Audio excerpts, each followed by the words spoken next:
All right, good morning, everybody. It's good to see you all again. I'm Jay Hartzell, and I'm still your president. And it's really a pleasure to have you here today. We are trying something a bit new as part of this year's Stampede. And the idea that we came up with was to have what we've been internally calling the first lecture. How can we find a superstar faculty member to come and give a talk that we hope is inspiring and educational, but also sort of sets the tone for what we think you're going to experience here as a student at SMU and really be part of this academic community. And we'll see how it turns out at the end, but I just can't think of anybody that could do a better job than Shiloh Brooks, who's going to speak to you today. A big theme for today I would characterize as partnership. One of the things that we think a lot about as a university is what are the different things we have around us that we can work with, entities, organizations, and people around that want to be part of something together. And a huge, huge part of that for us is the Bush Center. And those of you that are new to town and just getting acclimated, take your time to go over and visit the Bush Center and the library. It's an incredible spot. You'll learn some things. I think you'll find it inspirational. Things rotate through that space as well. It's also got a great cafe if you want a bite to eat. Anyway, you should go see it. But before I go much further, I know we have some of the Bush Center board here. Would you mind please giving a round of applause for all the board members saying thank you?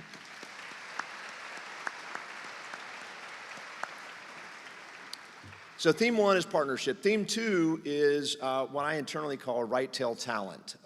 Universities are known not for their means or their medians, they're known for their outliers. And we spend a lot of time worrying about how can we recruit superstar faculty in the same way that we recruited you as superstar students. And one of the great wins we got in the last year and a half was recruiting in partnership with the Bush Center their new president and CEO, a guy named Shiloh Brooks, who you're going to hear from today. Shiloh came to us from Princeton. He comes from Lubbock. If those of you that are not from Texas, Lubbock, this is being simulcast. Let me just say this. It is very hard to go from Lubbock, Texas to Princeton. And when you get to Lubbock, if you've never been, you'll understand what I mean. But we are incredibly blessed to have Shiloh here now on our campus. He joined the Bush Center as their president and CEO, and importantly to us, and really part of his role here today, is he is also a professor in our Department of Political Science. Shiloh put together a class that went from 20 to 40 students at its beginnings at Princeton to over 200, which as a percentage of the student body at Princeton is really impressive. Waiting lists and people really clamoring to be in that class, and part of the whole excitement around luring Shiloh to come to SMU and come to the Bush Center was what he can do with that same opportunity here as part of our faculty on our campus. The third theme I will hit on that he will do a better job of articulating in many ways is what we're characterizing as principled leadership. SMU is a place that produces leaders. We produce people who want to go out and make things happen, who can figure out how to navigate the world around them, work with other human beings, make special things come to being, but they do it from a position of principles and values for the goal of the greater good. And so as we've been working through the year and talking since we've been here and since Shiloh's arrived, we are incredibly excited about what is going to come to fruition around that theme, and you'll be really front and center as a class going through SMU as those opportunities open up for you in the coming year and the years to come. So I hope some of that will make some more sense after you hear from Shiloh, but let me get out of the way and please give me a warm introduction to Professor Shiloh Brooks.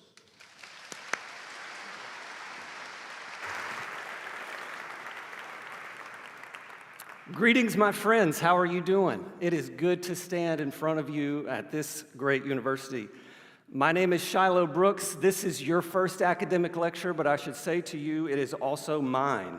I have not taught at SMU. I've been here 11 months, and I have not taught or addressed students, and this is my first time doing so.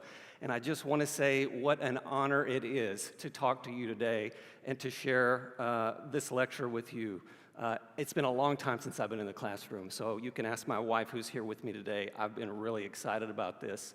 I want to do three things today, simple three things. The three things that I want to do are as follows. I want to ask the question, who is the class of 2030? Who are you? What have we got on our hands here at SMU? The second thing I want to do is ask, what should you do to get the most from your SMU education? How can you make the most of your time here? And third, and most importantly, I want to talk to you a little bit about how you can live the life of the mind, what that means, and how living that life can prepare you to be not just a better leader, but a fuller and more robust, more vital, and more vibrant human being. I hope to accomplish this in about 45 to 50 minutes, give or take. I have some friends with me on stage that you will see behind me. I will talk about these friends in a moment. These are real artifacts of human accomplishment, and it is extraordinary that they are here with me today. I'm sure you've seen some of them. You will be surprised to find out what they are as we proceed. But let me begin with my first question. Who is the class of 2030? Who are you? Now, when old people look at 2030, we think that that looks like a year from 2001, Space Odyssey. I mean, that looks like Star Trek. 2030, that is the class that you are. Look at this. There are 1,800 at last count. These numbers are from earlier in July of you. This is the largest class ever at SMU, 1,800 of you. You're a competitive bunch. 60% application increase at SMU over the past 2 years, meaning you competed with a lot more people than you would have 2 years ago had you applied. That 60% application increase would be the envy of the higher education world. At a time when many colleges are desperate for enrollment, SMU people are desperate to come here. You have chosen well. It is why, as President Hartzell said, I left Princeton University to come to SMU. I'm excited about what's going on here. I'm excited about his leadership. I'm excited about Provost Mercy's leadership. By the way, happy birthday, Provost Mercy.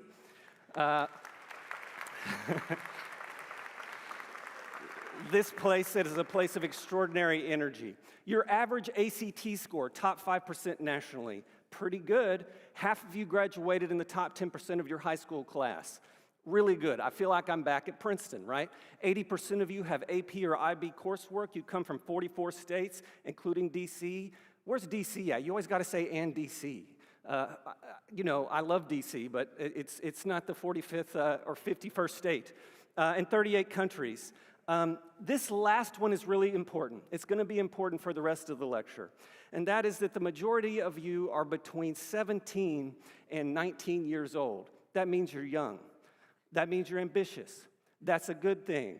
But it also means that you need formation. And that's part of the reason that you came to this university. President Hartzell said a real nice thing about y'all when asked who the class of 2030 was in the university news. He said, as presidents have to say, that the class of 2030 reflects the talent, you're talented, and the ambition, you're ambitious, of today's well-rounded, you're well-rounded. You see all these adjectives that are describing you? High achieving students, you're high achieving. We are thrilled to welcome these exceptional students to the Hilltop, where they will learn from outstanding faculty, take advantage of opportunities in Dallas, and develop into principled leaders who will make a meaningful impact wherever they go.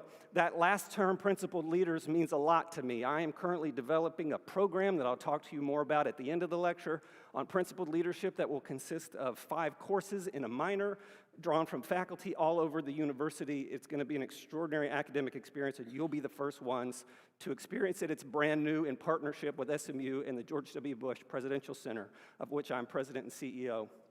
So this is what I had to say. It's a little bit less nice than what President Hartzell had to say. This is the hard truth about who the class of 2030 is. They got potential, the class of 2030 does, but they haven't accomplished anything impressive yet. I said it. You haven't accomplished anything yet. You just got here. You're eager, you're capable, and you're a little bit boring. And that's not your fault, because you're 17 years old. You haven't lived yet. Don't worry about it. You're going to get real interesting real quick. You're capable. You have not yet questioned things. You haven't yet read deeply. You haven't yet experienced the great adventures of life. That's okay. You got a lot of runway in front of you. So I challenge you, right? This is not the nice President Hartzell. This is the critical President Brooks of the Bush Center. This is how we do it. I challenge them to become people of substance. Be a person of substance. Gain wisdom while you're here. Live the life of the mind. You should read. You should think. You should do difficult things, and you should form yourself into something so that when you walk out of here, you can call yourself a leader. You can call yourself a person who stands for something, right? Take advantage of all this great university offers you. Get to work. Get to work. The praise is over. It's time to show us what you're made of. That's what I had to say. Now, that's fake. I didn't really say that. They didn't even ask me. They knew better than to ask me. If they asked me, you can't put that on a brochure. But that's what I really think in my heart. That's what I think in my heart. And I want to help you do it, right? So what should you do? What can you do to get the most from your SMU education? Well, the first thing that you can do, and the most important thing that you can do, is seek the truth. Think for yourself and get a liberal education. What does that mean? Well, it means that you need to indulge your curiosity. You need to be a person who wonders about the world. You need to admit that you're fallible. There are things that you think are true. There are things that I think are true that are not true. I'm fallible. I subscribe to falsehood, but I seek the truth and try to correct it. Indulge your curiosity about the world. Admit that there are things that you don't know or things that you think you know that are not true. Wonder about the world. Look at it. Look at the sky. Look at the stars. Go to the library and marvel at the books that the human mind has produced. Read the best of them in the classes that you take, the best that's been thought and said. Think about all facets of human inquiry. Take a class on geometry. Take a class on engineering. Take a class in business. Take some poetry classes. Go and take philosophy. Take political science. The list goes on and on. Wonder, think, and fill yourself with knowledge. Wrestle with the ideas of the greatest minds who have ever lived on the planet Earth. I'm talking about the Shakespeares, the Platos, the Jane Austens, the Frederick Douglasses. Wrestle with their ideas. Weigh their arguments against yours, your deepest held beliefs and convictions with which you were raised. See what others have to say about those things. Seek liberation from falsehood. Take their arguments, challenge your own. Right? The liberal arts, it doesn't mean although I love pottery, it doesn't mean just making pottery and writing poems. You should do those things. It means liberating yourself, the freeing arts, the freeing inquiry, right? Ask yourself questions that you can answer and seek for their answers and free your mind from the falsehood under which you labor and make that your task over the next 4 years. Don't be afraid to speak your mind here. Say what you think. Back up what you think with reasons, arguments, and evidence. Don't just spout it off. Don't just spout off your prejudices, but marshal solid reasons, arguments, and evidence for what you believe. And don't be afraid to change your mind. This is a very rare virtue today. People don't change their mind when they're faced with arguments that are better than their own. You have to adopt, if you were to learn, if you were to become strong, full, vital, and vibrant, the capacity to change your mind and realize that there are things that you don't know and that you are constantly learning. Find your vocation here at SMU. You should be playful in your exploration of the intellectual variety and vibrancy of the university. Find subjects that interest you. Don't come in thinking at 17 that you know what you want to do, that you've already got it all figured out. You don't. This university is extraordinary. Its faculty are experts, some of the best in the world. Find a topic, nerd out on it, love it, think about it. I don't know if it's finance, I don't know if it's English, I don't know if it's Russian history. Find it and become a complete nerd about it, unapologetic, and love it, right? Cultivate mastery of that subject matter. Read every book that there is, every article that there is, every expert. Watch their lectures on YouTube. Fill yourself with it. Become somebody who has some substance to them. Then start to think about the work that you've been called to do. This is what a vocation is. The word vocation has at its root the same Latin word as the word vocabulary, the word vocal, the word voice. It's a calling. There's something that you're called to do. Maybe some of you know it, maybe you don't. Use your time here to range widely in these disciplines and find that which you are called to do. Begin to determine your vocation and then depart SMU after 4 years. Lead your family, lead your community with purpose, lead your business with purpose, and some of you lead your nation with purpose. Reflect on all that you've learned and continue doing that. Be a person of patient reflection who doesn't come to conclusions quickly, who holds the evidence out before them and weighs it slowly in all of its complexity and nuance. Acquire knowledge. And then, as President Bush likes to say, become a citizen, not a spectator. Don't take a back row seat. Don't just sit on the sidelines. America needs you, right? You have to do something for your community, for your family. You can't just be a spectator. You must be a citizen. And then finally, leave something behind. Think about what you're going to leave behind. Start thinking about it now. Don't forget this. It's easy to forget today. We live in a world of atoms. We live in a world of mass, not bits, not data, not diodes. You should value what's real, what you can touch, over what's invisible that you can't touch. Don't live in the cloud. Live here, right? Seek authentic intelligence, not artificial intelligence. Artificial things are fake things. They're not real things. I don't want an artificial diamond. I don't want artificial gold, right? I don't want artificial body parts, believe it or not. I want the real thing. So seek the real intelligence the same way you seek those things that are real. Become somebody who commands respect for what you know. Command respect. When you walk into a room, people need to sit up in their chairs because they know that a force of nature has walked into this room, a person who knows something, who can tell them something, right? They better be on their toes. Be that person and be able to do it without aids, not AI, not looking at your notes. You can just say it, speak it, and do it, right? Make a contribution. Think about what contribution you're going to make that's more significant than whatever body of data you leave behind in the cloud, right? Make a real contribution in this world, in the material world. Impact people's lives. Think a great thought. Build something that endures. Give back, right? Stay anchored in this world at a time when it's far too easy to live in a world of bits rather than mass. You should be able to stand for something and articulate your positions to others. Hold a position that you're proud of. Build something that you're proud of. Make something that you can hold. And most of all, when you leave, use this education to make sure that you don't leave here an empty suit. An empty suit. You know what that means? It means there's nothing in there. When you sit down in the boardroom or when you sit down to negotiate or you sit down to do business or you get up in front of a group of people to speak, there's nothing in there. You just go with the times. It's like there's wind. If you get a little bit of resistance, you just flop over. You're an empty suit. You need some flesh in there. You need some muscle and some heart and some veins and some soul inside that suit. Don't be an empty suit. Living the life of the mind can help you do that. It can help you begin to articulate the positions for which you stand, determine that vocation, right? That's why I think that it's so important that leaders see that living the life of the mind is crucial to their success. So let's talk about that a little bit more. I'm going to devote the next half hour, 35 minutes or so to that. It is an inquiry that I have engaged in for my entire life. This question: how can you live the life of the mind? How does living that life, and what is it?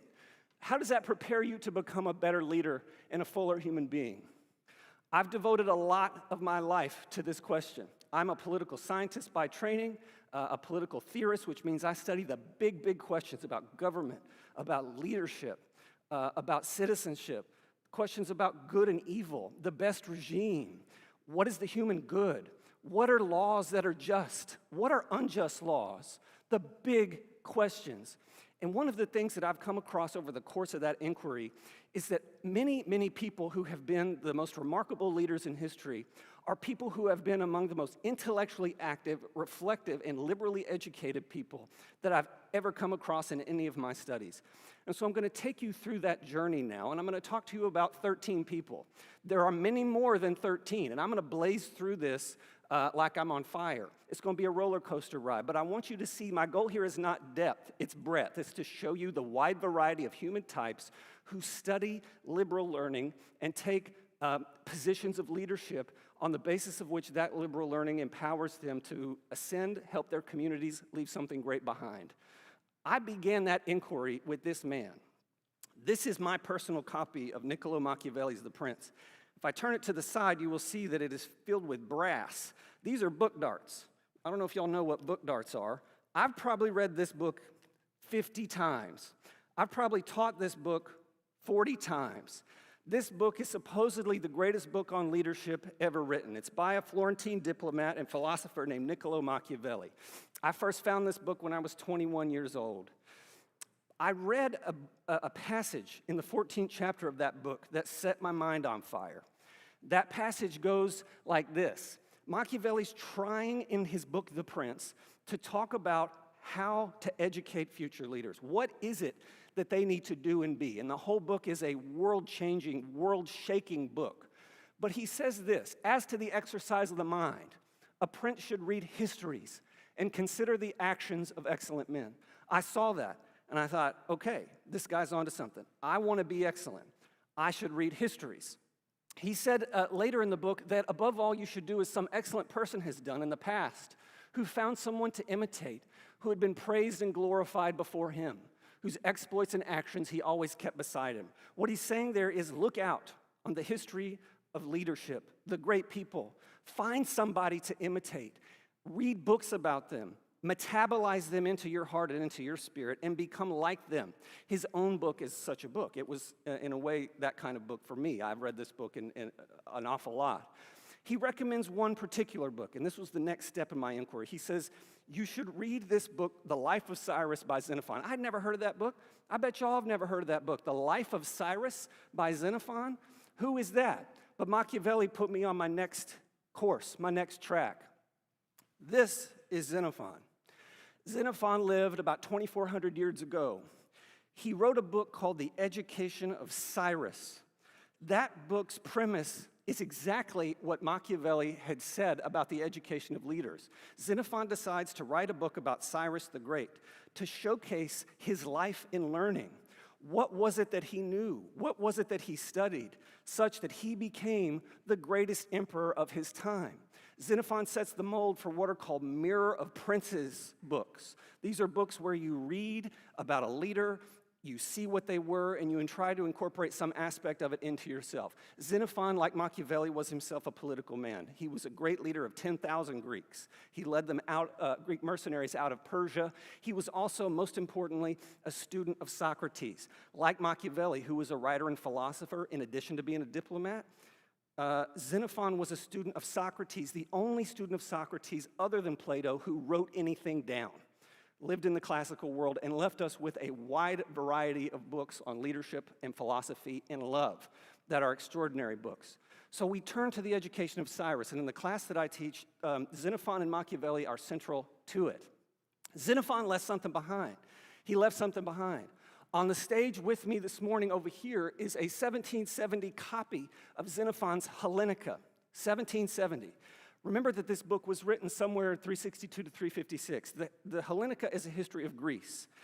It has survived in translation after translation for 2,500 years. When I say to you, leave something behind, I have in mind the aspiration to something like that. Now, not all of us, certainly not me, can do something like that. But if you aspire to it, you'll get a lot closer to being able to do it than if you had never had that thought at all.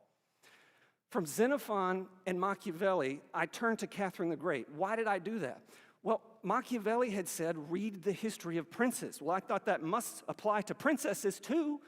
And so I turned to the memoirs of Catherine the Great. I had read the memoirs of Cyrus the Great through Xenophon, and I had read Machiavelli, but I decided to turn them to memoir, to hear people talk about their educations.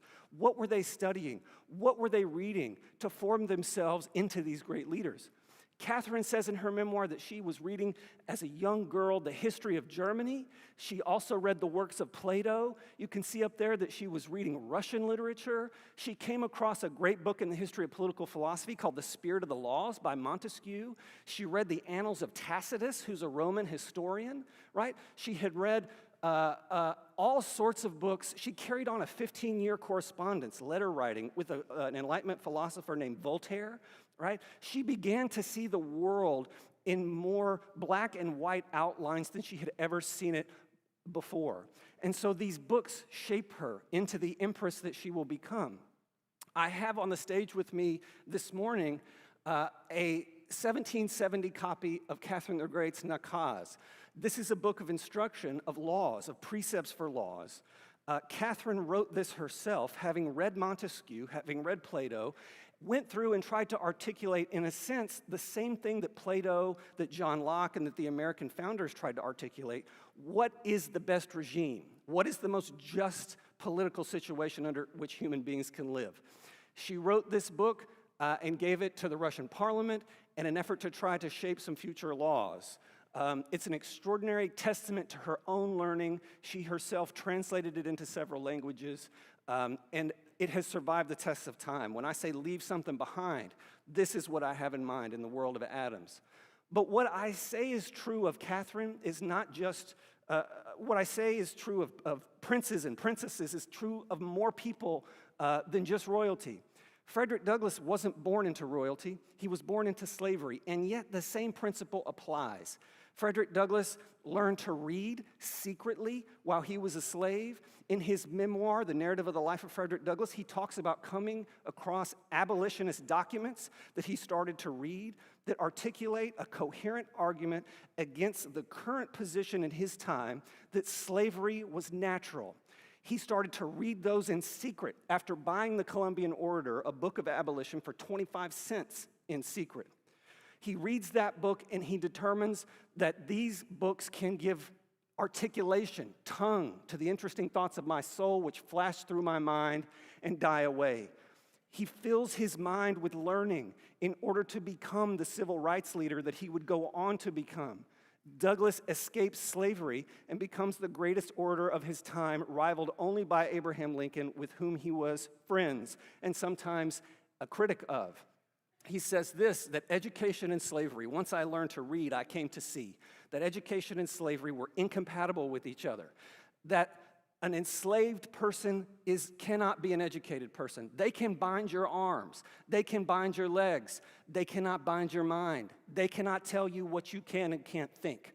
So free thinking for him was the first step. What I have on stage with me that Frederick Douglass left behind is an original copy of the Narrative of the Life of Frederick Douglass. There are 8 of these in the world, and we have one written in 1848. This is what he left behind. What will you leave, right? Douglass was, as I mentioned, friends with Abraham Lincoln. He met Lincoln on several occasions. Lincoln was a reader of the kind that you don't find in many places. He only really studied 3 authors, or 3 books, but he did it in depth. The first is the Bible. He loved the Bible. And if I had more time, I could show you biblical quotes throughout his speeches. He loved Shakespeare. And if I had more time, I could show you Shakespeare in his speeches. But he also loved geometry. Now, this is an odd thing. Why would a statesman read geometry? And what does geometry have to do with someone who has political ambition? Remember, I'm telling you to take courses in a wide variety of disciplines and live the life of the mind like they did.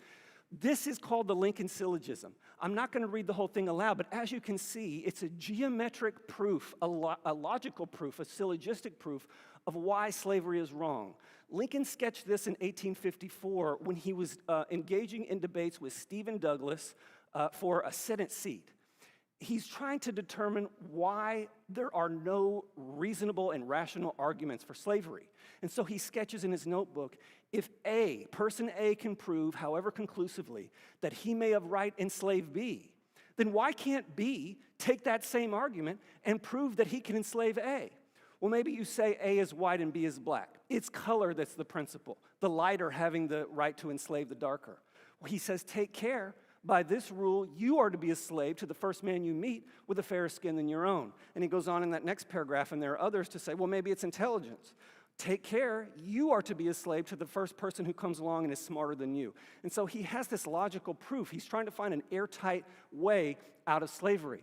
You will see with the A and the B that this resembles geometric language. If you've never heard of the Greek geometer Euclid, Lincoln, when he was a lawyer going around on the legal circuit, a young lawyer would stay up at night when all of the other lawyers were asleep on the legal circuit and read by candlelight Euclidean geometry. If If you don't know anything about, and this is Euclid, if you don't know anything about Euclidean geometry, it consists of propositions to prove various things. So this one is famously known as the Pythagorean theorem, which says that the square on the side of the hypotenuse, which is opposed to the right angle A, is in area equal to a square formed on AB and AC. Lincoln was thinking through propositions, and you see the ABC and the way that this proposition is sketched out to prove, and I'm sure some of you in high school did geometric propositions. It bears resemblance to the language here. In other words, because Lincoln studied geometry, he honed his mind into a rational instrument of precision on the basis of which he could deploy in politics an argument against slavery. I would point out to you this quotation from the Gettysburg Address. 7 years ago, our fathers brought forth on this continent a new nation conceived in liberty and dedicated to the proposition that all men are created equal. Proposition, right? Lincoln is using geometric language. Contrast that to what it says in the Declaration. We hold these truths to be self-evident that all men are created equal. Lincoln replaces something that's proven, it's self-evident, it doesn't need a proof, that all people are created equal, with the fact that that's merely a proposition. You got to prove it. You got to figure out how to do it. We are stuck in a civil war that shows that all men are not created equal. There are self-evident things in Euclid. If I say things which are equal to the same thing are equal to one another, that's self-evident. That doesn't need proof. Lincoln thought that the notion that all people were created equal is not self-evident. It's merely a proposition. We have to prove it. And so he goes about for his career, and we're still wrestling with a coherent and airtight proof of that proposition and the critique of Lincoln, of Jefferson, that it is not simply self-evident. And so you can see him thinking about the world of politics and geometric language, living the life of the mind, which is what you should begin to do. We are fortunate to have with us on this stage right now the sheet of paper. This is it, my friends, from Lincoln's notebook in which he wrote the Lincoln Syllogism. Lincoln left a legacy behind. That's why there's a Lincoln Memorial. This is something he sat down with a pencil and wrote exactly his thoughts. He didn't know when he wrote this he would go on to become president, but he did, right? What are you going to leave behind? How are you going to shape your mind in all of its breadth to be a person who can lead the way Abraham Lincoln did? It is an honor to stand on this stage with you today because another great man has stood on this stage named Martin Luther King. This is a picture of Martin Luther King Jr. at McFarland Auditorium in 1966, standing exactly where I stand right now. King is, of course, the great inheritor of Lincoln. So as I was proceeding through Machiavelli, through Catherine the Great, through Xenophon, through Abraham Lincoln, I came to King. You know that King gave his I Have a Dream speech on the steps of the Lincoln Memorial. King was arrested about 3 years before he got to SMU. He got to SMU in 1966. 3 years prior to that, Martin Luther King went from Atlanta down to Birmingham, one of the most segregated cities in the United States.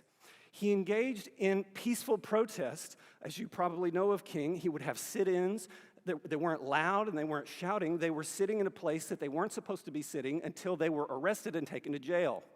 Well, King was arrested in Birmingham in 1963 for parading or protesting without a permit. There was also a judge who had issued a local injunction against protest at the time.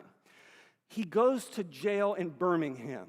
He writes an essay called Letter from a Birmingham Jail, in which he articulates the principles of racial justice against a group who was saying to him, you shouldn't be protesting here. We too are against segregation. We too are against racism, but we have to be slow. We have to be moderate.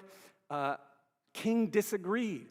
He calls in the letter of Birmingham Jail, he calls up Socrates. He was a man of reflection. He compares himself to Socrates.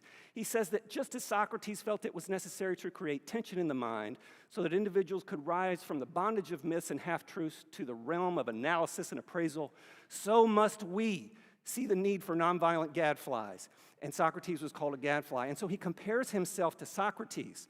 He was a man who had studied philosophy, the same way Catherine had, the same way Lincoln had read Shakespeare and Euclid.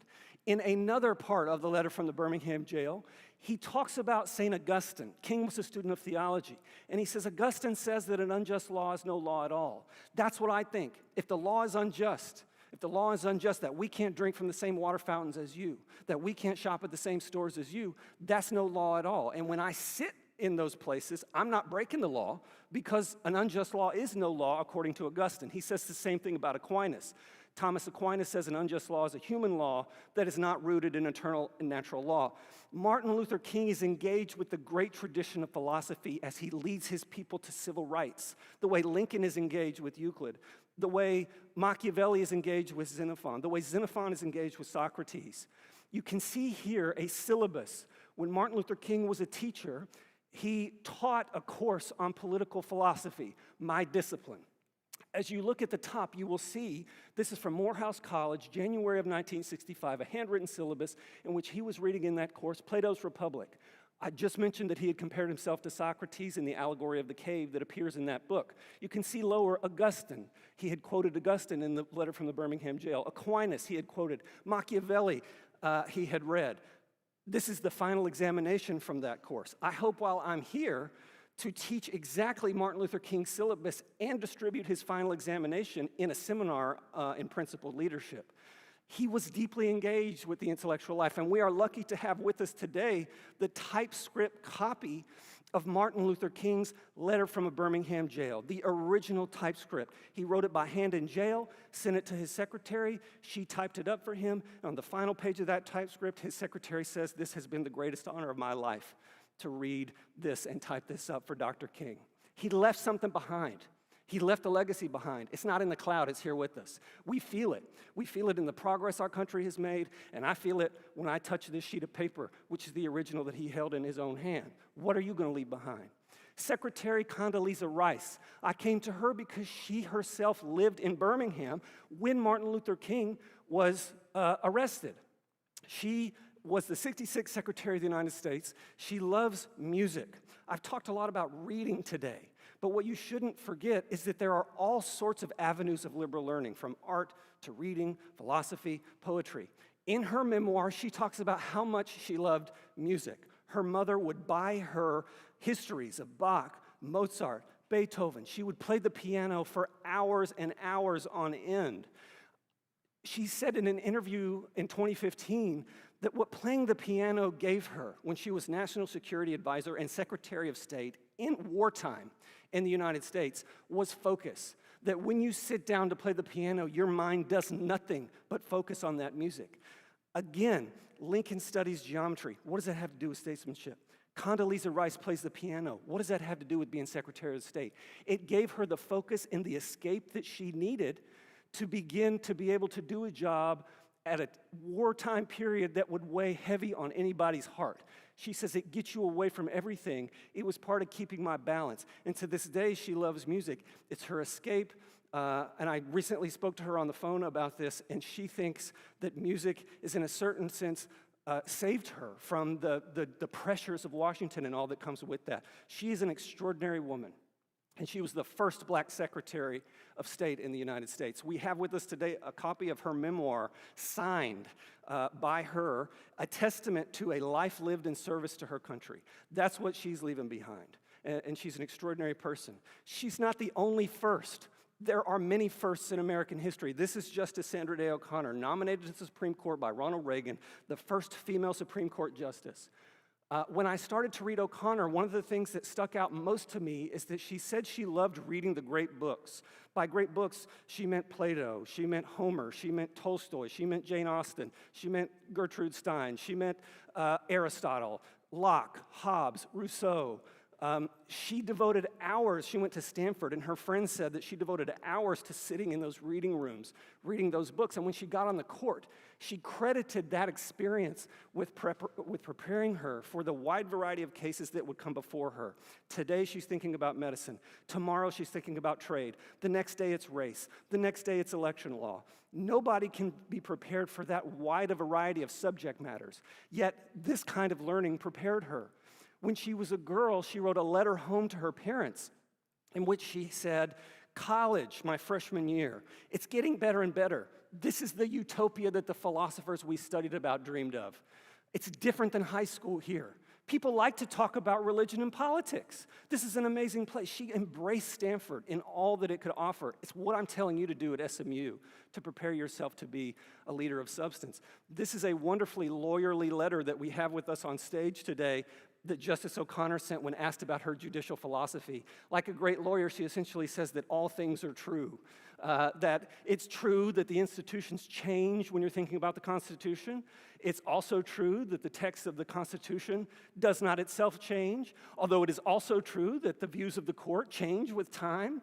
A very lawyerly statement. What exactly does Justice O'Connor think about constitutional interpretation? This is masterfully done, right? And so she was a woman of substance, of character, and of purpose. This is the person whose presidential library sits on this campus, the person who it's my honor to work for. Part of the reason that I left Princeton was that I was told I could come and work for, get to know, and represent a statesman who I deeply admired, a man who came from the middle of nowhere in Texas, Midland, just like I came from Lubbock, and rose all the way to the Oval Office. What do you do when this lands on your plate and you are the leader? What prepares you for this? Where do you go when your chief of staff leans over and whispers in your ear, "Sir, the United States is under attack"? When these images are on America's television screens 25 years ago next month, how do you prepare? What will you do? What principles will you call on? Will you be an empty suit? He didn't have a choice, right? This is a quotation from his memoir, Decision Points, in which he says, at the height of the war, when everybody was telling me that I was doing things the wrong way in Iraq and Afghanistan, when I decided to send in a surge of 30,000 additional troops that was ultimately successful, by the way, my advisors were telling me don't do it. I didn't know what to do. I turned to books. For the first time I was worried, he says, that we might not succeed. I drew strength from my family, friends, and faith. I found solace in history. I read a biography of Lincoln. He's doing what Machiavelli said. Go find somebody. He's the president of the United States. Go find somebody who's lived your life and metabolize it. He then says, this was one of 14 biographies of Lincoln that I read during my presidency. While in office, they brought to life the devastation Lincoln felt as he read the telegrams describing the defeats that were coming his way. To find guidance, to find solace in another person's words who's lived that life. That's what President Bush did. And it's an extraordinary story. He was not, and he makes no bones about, not being the best student in the world. He went to Andover, an elite college. When he got there, or an elite high school. When he got there, he says, I was far behind. I had to, at night, when they turn off the lights in the dorm rooms, but my door, there'd be the hall light shining under the crack, I'd take books and hold them up to that crack and read long into the night to try to catch up with the other kids. When he gave his commencement speech at Yale in 2001 when he was president, he said, to those of you who received honors, awards, and distinctions, I say well done. And to the C students, I say you too can be president of the United States. So I say to you who may be C students, you know who you are? You're sitting there, you barely made it in. Don't underestimate yourself. You too can be president of the United States, and don't let anybody tell you any otherwise. One of the things I love about the president is that after he left office at age 66, he was determined to keep learning. It's not just something for undergraduates, it's something for everybody. He took up painting at the age of 66 and has to this day published about to be 3 books of paintings.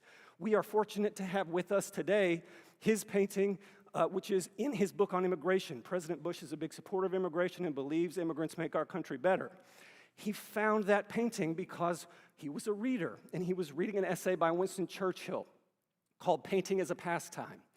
This is Winston Churchill with Stalin and Franklin Roosevelt at a summit in Tehran that would ultimately open the second front of World War II. Winston Churchill, a man of liberal learning, a man who lived the life of the mind more than almost any other person that I know of, was a painter.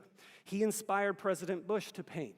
You can see here that he says painting a picture is like fighting a battle. Because remember, what does painting have to do with statesmanship? What does geometry have to do with statesmanship? What does playing the piano have to do with being Secretary of State? He said painting a picture is like fighting a battle. If anything, it's more exciting than fighting a battle successfully. The principle is the same. It's the same kind of problem as unfolding a long, sustained, interlocking argument, like tactics on a battlefield. It is a proposition, a Lincolnian word. which whether of a few or numberless parts is commanded by a single unity of conception. You put one stroke on the picture.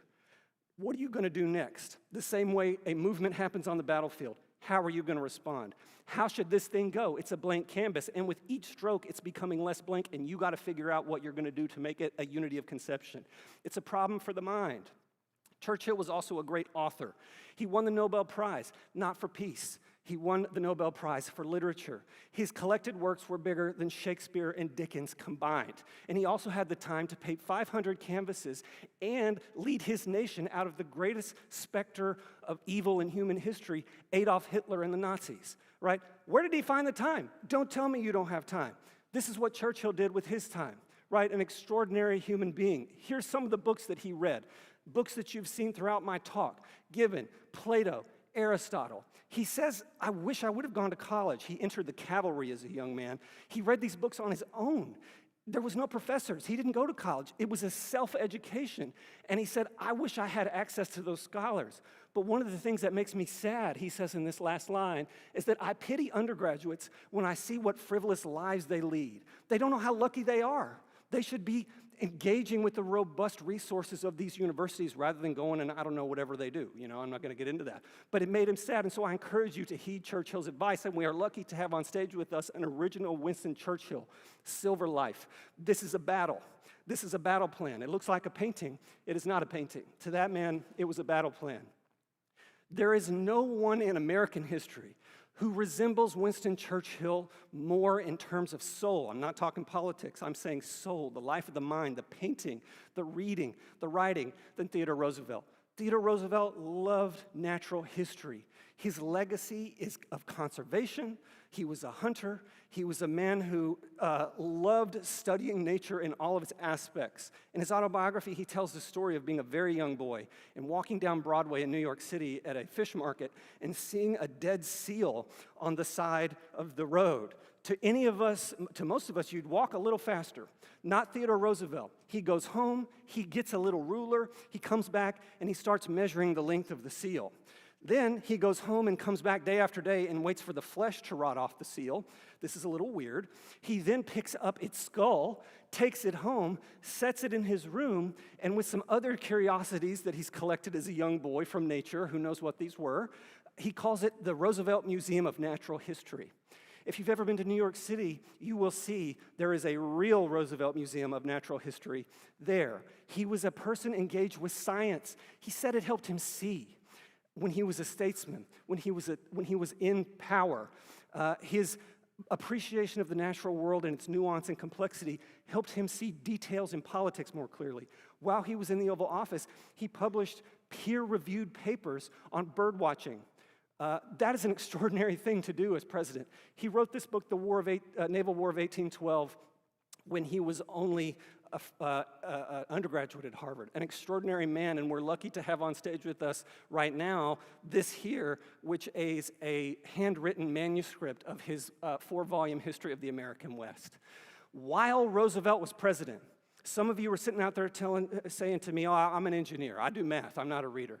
Oh, I do business. I don't really get into those books.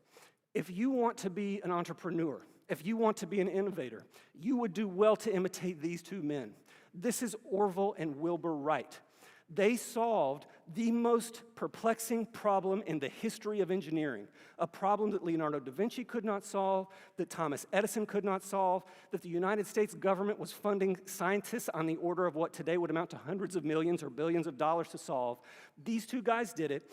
They only went to high school, no college education, in Dayton, Ohio, for $1,000 in a bicycle shop. They created an airplane that flew. They solved the problem of human flight. You can see from David McCullough's great biography that in their home, they had extraordinary books. Mark Twain, Virgil, Plutarch, Thucydides, the great Greek historian, Darwin's Origin of Species. When I was on a fellowship at Princeton before I started teaching there, I spent a whole year doing research on the Wright brothers in the political science department. Don't tell the provost, but that's what I was doing, right? I was obsessed with how did these guys do it? How did these two guys from Dayton, who had no formal education, solve a problem that Da Vinci couldn't solve, that all the money from the US and French governments couldn't solve? This is the Wright Flyer, the first heavier-than-air controllable flight. How did they do it?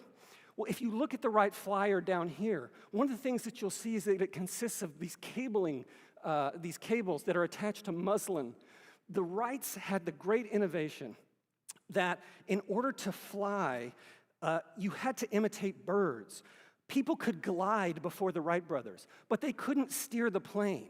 And the gold standard was to be able to take off, fly in a circle, and land at the place that you'd taken off. People could glide, but they wouldn't end up back where they started.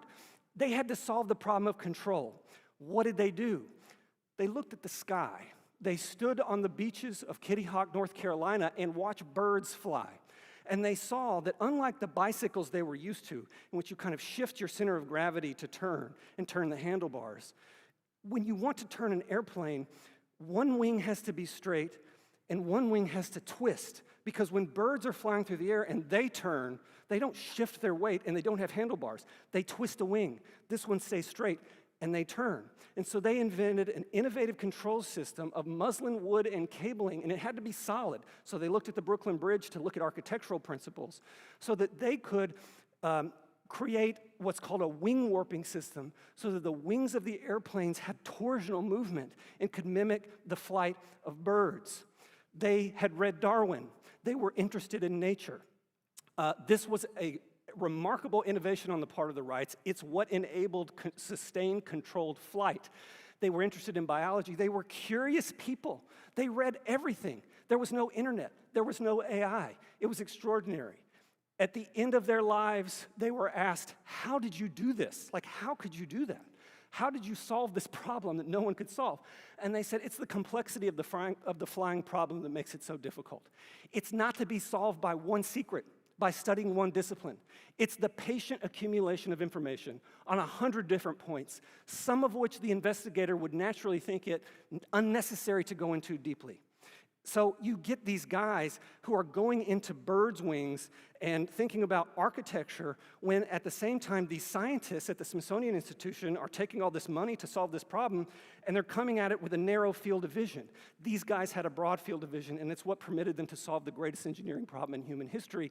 The Greeks wanted to fly. Their gods could fly. We've been lusting after human flight for 2,000 years. We're lucky to have with us today Orville Wright's copy of his brother's landmark essay presented to the Journal of the Western Society of Engineers, outlining the principles for the very first time in 1903 of sustained controlled flight.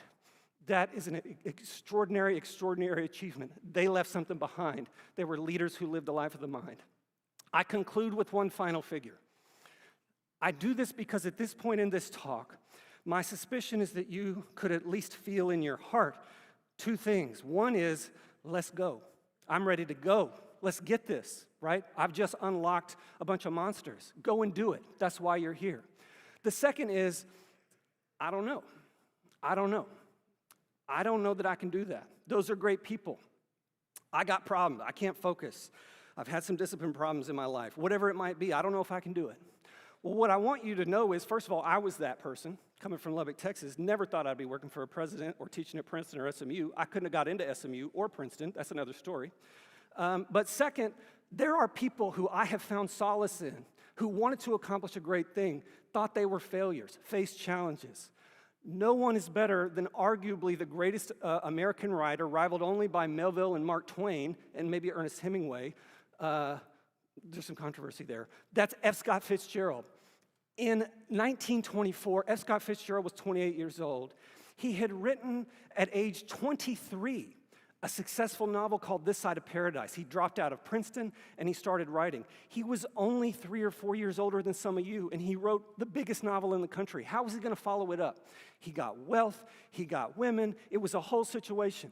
He writes his editor, Max Perkins, in 1924. He's trying to write a book. He wants it to be a masterpiece. He's arrived, and he says, look, Max, I got to confess to you, I have not spent the past 4 months well. If I'd spent it reading or traveling or doing anything, even just exercising, it'd be different.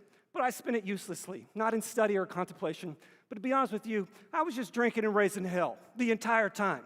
There's going to be some drinking and raising hell that goes on here. Let's not kid ourselves. But he says, what I'm trying to say is that you have to have patience with me, have patience with this book, and trust me that at last, or at least for the first time in years, I'm doing the best I can. I see it. I'm scared to fail. I've got some vices, but I'm working on it. I've gotten dozens of bad habits that I'm trying to get rid of. Note that date, April 10th, 1924. This is 2 letters. Notice the top is October 27th, 1924. 6 months later. Dear Max, under a separate cover, I am sending you my novel, The Great Gatsby. I think at last I've done something my own, but how good it is, I don't know. 6 months later, he did it. He cleaned himself up. He got it together and wrote a 40,000-word masterpiece. His editor gets the book. Dear Scott, I think the novel's a wonder. I'm going to take it home and read it again, and I'll give you my impressions. It has vitality, glamour. For sheer writing, it's astonishing. You've written a masterpiece. The story continues. The Great Gatsby sold 26,000 copies on publication, was thought to be a failure. F. Scott Fitzgerald died believing that he was an obscure nobody and his name and books would not be remembered.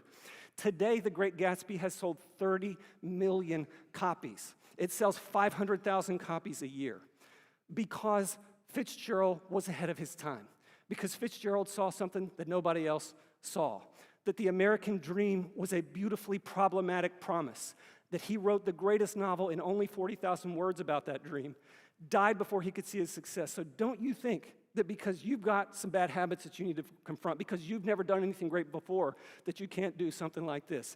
Don't let that self-doubt stop you. It didn't stop F. Scott Fitzgerald, and it's been a great comfort to me as I go on in my life. And we are very fortunate today to have a first edition of The Great Gatsby here with us, a very, very, very rare book.